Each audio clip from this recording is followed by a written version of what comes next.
Hello everyone, SK நடித்த கனா மூவியில் எஸ்கோடைய role name Nelson. அதில் 111 ஸ்கோர் அடித்து இன்டர்நேஷனல் கரியர் அப்போ தான் ஸ்டார்ட் பண்ணியிருப்பார். ஆனால் பெயில்ஸ் பட்டு அவருடைய கண்ணு போயிடும்.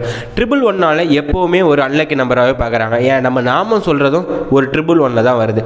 ஸோ 111 ஸ்டோரி உங்களுக்கு என்னென்னு தெரிஞ்சுக்கணும் ஆசையாக இருந்தால் மறக்காம சேனலை சப்ஸ்கிரைப் பண்ணிவிடுங்க. 1758 ஒரேஷியா நெல்சன் இங்கிலாந்தில் பிறக்கிறாரு. அவர் 1771 1805 வரைக்கும் இங்கிலாந்துக்கு ஒரு ராயல் நேவி ஆஃபீஸராக நிறைய விட்ரீஸ் பார்க்குறாரு. ஒரு பிரேவ் சக்ஸஸ்ஃபுல் லீடர்ஷிப் பண்ணி அகைன்ஸ்ட் நெப்போலியனுக்கு வரல வின்லாம் பண்ணி அவர் ஒரு சூப்பராக ஒரு இங்கிலாந்து வரத்தில் தூக்கி வைக்கிறாரு. அவருடைய 13 வயசுலேயே ஒரு ராயல் நேவி ஆஃபீஸராக வந்துடுறாரு. ஆனால் அவருடைய 16 வயசில் ஒரு பேட்டில் அவருடைய கண்ணை இழக்கிறாரு. அண்ட் திருப்பி அவர் ரிட்டையர்ட் ஆகிடலாம், ஒரு வேறு வேலைக்கு போகணும்னு நினைக்காம திருப்பி அவர் கம்பேக் கொடுத்து 1787 அவருடைய 29 வயசில் திருப்பி இன்னொரு பேட்டில் அவருடைய கையை இழக்கிறாரு. சேர வழியே இல்லை, இதில் தான் போய் ஆகணும்னு சொல்லிட்டு இதுலேயே ட்ராவல் பண்ணிருக்காரு.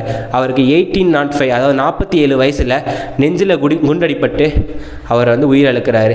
இதில் ஒரு வாட்டி அவருடைய கையை இழக்கிறதும், ஒரு வாட்டி அவருடைய கண்ணை இழக்கிறதும், ஒரு வாட்டி அவர் உயிரை இழக்கிறதும் தான் இந்த 111 சொல்லியிருக்காங்க.